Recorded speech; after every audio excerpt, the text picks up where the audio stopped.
7h, 10h sur Radio Courtoisie, suivez la ligne droite. Le mois de mai est sans aucun doute celui de Jeanne d'Arc, brûlée vive à Rouen un 30 mai 1431. Elle est canonisée près de 500 ans plus tard, un 16 mai 1920.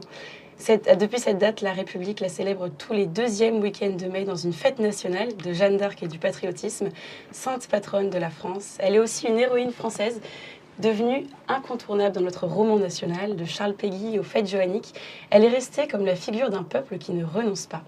À Reims, ces fêtes annuelles auront lieu les 25 et 26 mai pour commémorer le sacre de Charles VII. Et à Orléans, c'est en ce moment 10 jours de festivités du 29 avril au 8 mai. L'une des plus anciennes manifestations traditionnelles de France, reconnue au patrimoine culturel immatériel. Pour beaucoup d'Orléanaises, incarner Jeanne est une consécration, un rêve qui devient parfois réalité. Et ça a justement été le cas de notre invitée. Bonjour Charlotte Dornelas. Bonjour. Vous êtes journaliste au JDD, chroniqueuse sur CNews et Europe 1. Merci d'avoir accepté notre invitation. Merci à vous. Vous avez été Jeanne en 2002. Est-ce que vous pouvez nous raconter cette expérience, ce que vous en retenez et pourquoi c'était important pour vous d'incarner Jeanne d'Arc ? Alors, comme vous l'avez dit, à Orléans, c'est une fête qui est absolument incontournable. C'est-à-dire tous les petits Orléanais, l'adage veut que la moitié de la ville regarde défiler l'autre. Moi, j'ai entendu ça toute ma vie. Et il est vrai que, notamment le 8 mai, où c'est vraiment le gros défilé de commémoration de la libération d'Orléans, en réalité, c'est un défilé qui a été instauré par Jeanne d'Arc elle-même, parce que elle a libéré la ville, elle a entendu la messe d'action de grâce après la libération de la ville, et elle a immédiatement demandé aux Orléanais de la suivre pour une procession d'action de grâce. Et au moment de sa mort, elle a un compagnon qui est revenu à Orléans en demandant de poursuivre cette procession. Donc en fait, depuis, ça ne s'est jamais interrompu, si ce n'est quelques années pendant la guerre et plus récemment pendant le Covid. C'est un peu moins glorieux, mais voilà, c'est comme ça. Et donc, il y a eu très peu d'interruptions et c'est vraiment une tradition qui a perduré. Je m'attarde un peu là-dessus parce que c'est très particulier à Orléans et vous le disiez, elle a été canonisée extrêmement tard. Donc, l'Église a mis beaucoup de temps à revenir. Évidemment, elle avait été condamnée par un tribunal d'église, donc c'était pas évident de revenir dessus. La République française a mis beaucoup de temps aussi à lui rendre hommage parce que elle avait rétabli le roi sur le trône. Donc les révolutionnaires avaient essayé d'en faire justement la figure du pape abandonné par la monarchie. Tout le monde avait à la fois des raisons de la revendiquer et des raisons d'avoir honte de ce qui lui était arrivé en France. Donc on a mis beaucoup de temps. Et bien pendant tout ce temps-là où elle a été soit oubliée, soit un peu gênante, Orléans a été fidèle à cette commémoration. Donc c'est quand même notable, on va dire, par rapport au moment où elle est morte. Donc à Orléans, c'est vrai que c'est une fête qui touche tous les petits Orléanais. On en parle à l'école. Jeanne d'Arc est vraiment une figure. Et moi, en plus, dans ma famille, c'était vraiment une figure importante. On m'a appris sa vie extrêmement tôt. J'ai défilé très petit dans des costumes médiévaux. Ensuite, dans le cadre du scoutisme. Vous avez 1000 raisons de défiler avec les écoles également. Et donc, assez naturellement, quand est arrivé l'âge de demander à être présenté au comité qui élit la Jeanne d'Arc pour l'année, ça faisait des années que je rêvais de le faire, que je rêvais d'avoir cet honneur, parce que c'est vrai que vous disiez le mot consécration, c'est quand même plus un honneur qui est fait, parce qu'il y a beaucoup de jeunes filles qui aiment le faire, et on nous rappelle au moment de l'élection que c'est vraiment pas une incarnation, mais une figuration. Et on prend l'engagement de reporter à celle qui nous vient de par Dieu tous les vivats dont on sera entouré, c'est les mots exacts, engagement qu'on prend devant le maire, l'évêque et la présidente d'Orléans Jeanne d'Arc. Donc c'est vraiment un engagement qui dépasse de loin le simple folklore qui accompagne ces fêtes-là. Donc c'est un engagement sur le fond, de fidélité aussi à Jeanne d'Arc et à tout ce qu'elle représente et à ces 3 dimensions, parce que c'est des fêtes, et c'est extrêmement rare en Europe, je crois que c'est unique en France, et je me demande même si ça l'est pas en Europe, qui sont organisées par les 3 ordres civils, militaires et religieux ensemble. Évidemment, c'est rare de nos jours, encore plus en France sous l'ère de la laïcité, où c'est des choses qui ont été difficiles. Alors il y a eu des moments en 1905, c'était un peu plus compliqué, mais systématiquement les Orléanais ont demandé cette fidélité. Donc le jour où on vous appelle et on vous dit c'est vous qui allez cette année figurer Jeanne d'Arc pendant les fêtes, c'est un moment de joie immense en fait. C'est vraiment un honneur. Et c'est un moment d'accompagnement. Tout commence par un pèlerinage sur les pas de Jeanne d'Arc. On est extrêmement entouré et surtout on nous rappelle toujours, parce qu'à 15 ans on peut se laisser un peu dépasser dépassés aussi par ce qui nous arrive. Et on nous rappelle toujours que en fait, l'hommage est rendu à Jeanne d'Arc et certainement pas à la fille d'une année. Et les Orléanaises se succèdent, mais c'est bien Jeanne d'Arc qui reste. Donc, vous l'avez dit, ça fait depuis toujours. Donc là, c'est la 595e édition cette année. À Orléans, concrètement, comment ça se passe? Quels sont les rendez-vous incontournables de ces festivités? Alors, ça a un peu changé depuis que moi j'ai figuré Jeanne d'Arc, mais en gros, le 29 mai, tout commence par la remise de l'épée. Alors ça, c'est une tradition qui est un peu plus récente que les fêtes elles-mêmes, mais le 29 avril, l'ancienne Jeanne d'Arc, celle de l'année précédente, remet l'épée à la nouvelle Jeanne d'Arc, et c'est à ce moment-là que la nouvelle Jeanne d'Arc prend l'engagement dont je vous parlais tout juste, de figurer Jeanne d'Arc en étant fidèle, si possible, à ce qu'elle incarnait et ce qu'elle a apporté à Orléans. Donc il y a cette remise de l'épée. Ensuite, il y a un premier défilé dans Orléans qui se passe la nuit, où Jeanne d'Arc arrive aux portes de la ville qui sont restaurées pour l'occasion, et le maire remet les clés de la ville à la petite Jeanne qui va figurer pendant ces 15 jours. Ensuite, le 1er mai, vous avez le défilé de la jeunesse chrétienne à Orléans, donc les aumôneries, les scouts, etc.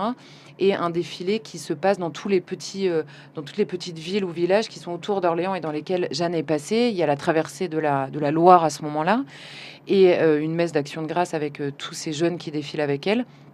Ensuite, le 7 mai, j'essaie d'aller vite, mais le 7 mai, vous avez l'embrasement des tours. Alors là, c'est pareil, c'est une tradition qui est un peu plus récente, qui devient ancienne maintenant, mais qui est un peu plus récente.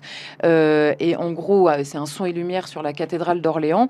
Et à ce moment-là, il y a ce qu'on appelle la remise de l'étendard. L'étendard de Jeanne d'Arc, qui est reproduit exactement à l'identique que celui qu'elle portait à l'époque, est gardé toute l'année par la mairie d'Orléans. Et le 7 au soir, le maire remet l'étendard à l'évêque, qui lui-même le remet à Jeanne d'Arc, parce que le jour du 8 mai, qui est la grande commémoration, eh bien, c'est l'évêque qui remet l'étendard à Jeanne, puisque elle disait elle-même qu'elle l'aimait 100 fois plus que son épée, et elle avait décidé d'inscrire dessus Jésus Maria, donc c'était bien Dieu premier servi, c'était sa devise. Et donc Orléans est même fidèle à ça à ce moment-là, parce que le maire remet l'étendard, et le 8 au soir, à la fin du défilé de commémoration, l'évêque remet l'étendard, il le prend des mains de Jeanne, il le remet au maire qui en a la charge pendant tout le reste de l'année. Et donc le 8 mai, le matin, il y a une messe d'action de grâce. Ensuite, il y a le défilé des provinces, donc toutes les provinces de France rendent hommage à Jeanne d'Arc. Vous avez le défilé militaire, qui est assez peu connu, mais c'est quand même un des plus gros défilés militaires en France, qui rend aussi hommage à Jeanne d'Arc. Donc vous avez encore une fois les 3 heures, de la messe le matin, le défilé militaire, et ensuite le défilé de ce qu'on appellerait aujourd'hui la société civile et politique, donc tous les corps de métier, les écoles, les clubs de danse, de foot, toutes les villes jumelles également étrangères qui rendent hommage à Jeanne d'Arc dans un grand défilé qui traverse la ville. Alors Voilà. pour Orléans, il y a les fêtes joanniques, mais pour le reste du pays, comment pourrait-on remettre à l'honneur Jeanne dans le paysage, mieux la transmettre et raviver ainsi le patriotisme dans le cœur des enfants de France? Alors, je pense que sa seule histoire, et d'ailleurs, pour être tout à fait honnête, elle continue à fasciner. C'est Jeanne d'Arc et pas, ces derniers temps, d'ailleurs, tout le monde essaye de la revendiquer. C'est un peu l'histoire de la France par rapport à Jeanne d'Arc qui se poursuit, c'est-à-dire que elle casse à la fois tous les codes et en même temps, tout le monde peut se retrouver en elle pour des raisons différentes. Et je pense que le meilleur moyen de ne pas la trahir, entre guillemets, c'est d'accepter toute sa complexité. Et justement, c'est ça qui est magnifique à Orléans, c'est qu'il y a vraiment Orléans accepte que Jeanne ait été plusieurs choses en même temps. Elle était chef de guerre, elle était française indiscutablement. Elle a restauré l'autorité, en l'occurrence du roi à l'époque, sur le trône. Donc elle a voulu sauver la France contre, en gros, ceux qui la menaçaient, en l'occurrence l'anglais à l'époque. Et sa devise était Dieu premier servi. C'est difficile de passer à côté si on veut lui rendre hommage correctement. Je pense qu'il y a à la fois de la persévérance. Moi, ce que j'aime vraiment chez elle, c'est que sa mission était objectivement unique. Aucun d'entre nous n'aura la mission de Jeanne telle qu'elle était à cette époque-là. En revanche, son personnage, vraiment la personne de Jeanne, son rapport à la loyauté, son rapport au courage, son rapport à la persévérance, à l'humilité, à la prise en considération des hommes, en l'occurrence avec qui elle faisait la guerre et qui étaient parfois extrêmement compliqués, qui avaient des profils plus ou moins vertueux et à qui elle rappelait la vertu tout en pardonnant le pécheur, parce que c'est quand même vraiment l'histoire qu'elle a eue avec ses compagnons.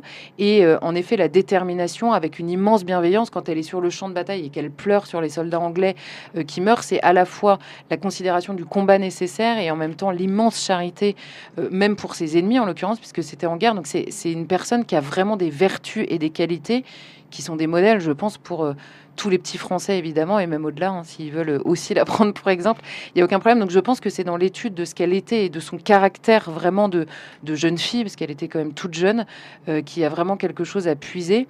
Et c'est là-dedans qu'elle a été puisée pour servir son pays. Donc c'est vraiment magnifique. Si elle a été capable de le faire, de le vouloir à 13, de s'engager à 16 et de mourir à 19 pour mener à bien sa mission, oui, il y a quelque chose à observer chez elle, au-delà de sa mission. La mission peut faire peur, mais elle avait vraiment des vertus propres qui sont clairement un modèle quotidien exceptionnel.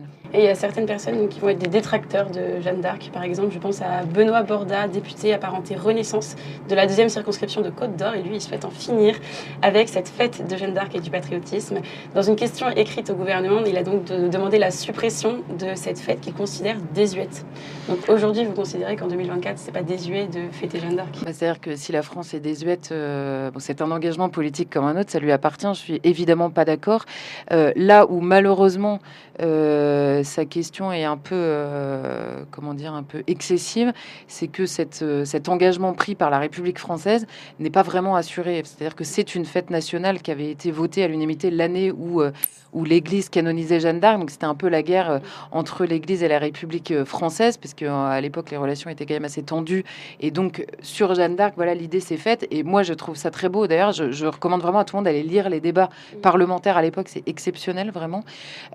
Autour de Jeanne d'Arc, et la question c'était, il y avait aussi des forces en puissance entre ceux qui voulaient restaurer la monarchie, parce que c'était encore une question politique qui agitait la France, et ceux qui voulaient récupérer à l'Église sur le terrain politique ou contrer l'Église en disant elle appartient à la France et non pas à l'Église. Donc c'était une bataille, mais pour justement rendre hommage à Jeanne d'Arc. Donc quand j'entends qu'aujourd'hui il y a des députés qui essayent de lancer des batailles, non pas pour tenir cet engagement qui pourrait être infiniment mieux tenu, mais pour le trouver désuet, c'est une figure tellement exceptionnelle, elle rayonne, pour le coup on veut faire rayonner la France partout dans le monde. Jeanne d'Arc, jusqu'au fin fond du Japon, il y a des statues de Jeanne d'Arc, les Américains sont complètement fascinés, il suffit de voir les villes jumelles, justement Orléans, quand elles viennent participer, quand elles sont invitées à participer au défilé, la fascination que génère Jeanne d'Arc partout dans le monde et qu'elle continue à générer en France.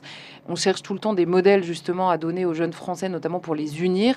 Elle a une complexité qui peut parler au cœur de chaque petit Français aujourd'hui. Donc je pense que ce député est assez isolé dans sa demande, il faut quand même le noter, et je pense que c'est pas mal s'il le reste. En revanche, sa question peut être le prétexte pour le reste des Français de se dire mais comment est-ce qu'on peut mieux lui rendre hommage, parce qu'en effet cet engagement a été pris par les députés français et il est aujourd'hui assez peu tenu.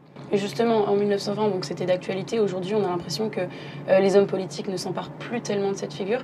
Hier, Marion Maréchal était à Domrémy. Elle, Jordan Bardella, en a rapidement parlé, lui, dans une vidéo, pour lui rendre hommage. Mais sinon, on se demande, par exemple, où est le gouvernement dans cet hommage national? Oui, c'est vrai que c'est... alors, on avait eu, au moment des 600 ans de sa naissance, on avait eu un déplacement très officiel à Orléans. Et alors là, je fais rarement des compliments gratuits à Emmanuel Macron, mais là, je vais en faire un. Il y a quelques années, et c'était très marrant parce que les Orléanais l'avaient compris, et ailleurs ça avait un peu généré un choc. Quand il était, avant d'être candidat, il était même pas candidat à la présidentielle, donc en 2010, ça devait être en 2016, je pense, et il avait été invité. Il était à l'époque ministre de l'économie encore, c'était avant de démissionner, et ça faisait des années que l'État français, en fait, ne venait plus au fait de Jeanne d'Arc. Or, il se trouve que moi, quand j'étais petite, par exemple, l'année de l'élection du président de la République, c'était systématique. Ils sont absolument tous venus. Jacques Chirac est venu plusieurs fois, le général de Gaulle, évidemment. Et s'ils ne venaient pas, ils envoyaient quelqu'un qui les représentait. On a eu des ministres, quand on était petit, l'invité était toujours vraiment issu soit du gouvernement, etc. Quelles que soient les étiquettes politiques. Et par ailleurs, à Orléans, les maires se sont succédés avec des étiquettes politiques différentes. Et l'hommage était toujours le même. Donc vraiment, Jeanne d'Arc a transcendé vraiment ça. Et il se trouve que depuis des années, les gouvernements, c'était sous Nicolas Sarkozy, puis François Hollande, n'ont pas respecté, on va dire, cette tradition, ne sont pas venus. Et Emmanuel Macron était le premier depuis 10 ans, je crois, à revenir en tant que ministre de l'économie. Certains avaient hurlé. En l'occurrence, c'était une bonne chose que le gouvernement officiellement participe à cet hommage. C'est vrai que depuis, ça a été un peu oublié. Et quand on dit, à l'époque c'était le Front National, aujourd'hui le Rassemblement national qui rendait hommage tous les ans à Jeanne d'Arc. Et quand on dit oui, mais pas de récupération, il faut que personne ne puisse récupérer, je dis le meilleur moyen que des individus ou un parti politique ne récupère pas Jeanne d'Arc, entre guillemets, c'est que tout le monde la récupère. Elle appartient évidemment à tous les Français. Orléans en est vraiment une preuve. Elle n'est pas trahie, quelle que soit l'étiquette politique de la personne qui prend la mairie d'Orléans ou des personnes qui les accompagnent. Tout le monde défile, tout le conseil municipal, l'opposition, les tenants de la mairie. Et donc, le meilleur moyen, au lieu de crier aux voisins qui ne devraient pas récupérer Jeanne d'Arc, c'est que tout le monde lui rende hommage, comme on rendrait hommage à ce qu'elle a fait pour la France, tout simplement. Et parmi les compagnons de Jeanne d'Arc, il y a à boire et à manger. Et elle a rejeté personne. Elle a fait cette guerre avec tout le monde parce que, précisément, pour remettre le roi sur le trône et sauver la France telle qu'elle était à l'époque, elle a accepté de le faire avec tous les gens qui l'entouraient. Donc, je pense que plutôt que de chouiner parce que le voisin rend hommage à Jeanne d'Arc, on pourrait tous se dire qu'on a qu'à tous le faire à notre manière. Et si on est incapable de le faire ensemble, on a qu'à le faire au moins, même séparément, en attendant qu'un jour, peut-être, on se retrouve autour d'elle. Bon, on va finir avec cette très belle parole. Merci beaucoup, Charlotte Dornelas. Merci à vous. Vous êtes évidemment journaliste au JDD, chroniqueuse sur CNews et Europe 1. Merci d'avoir accepté. Merci à vous.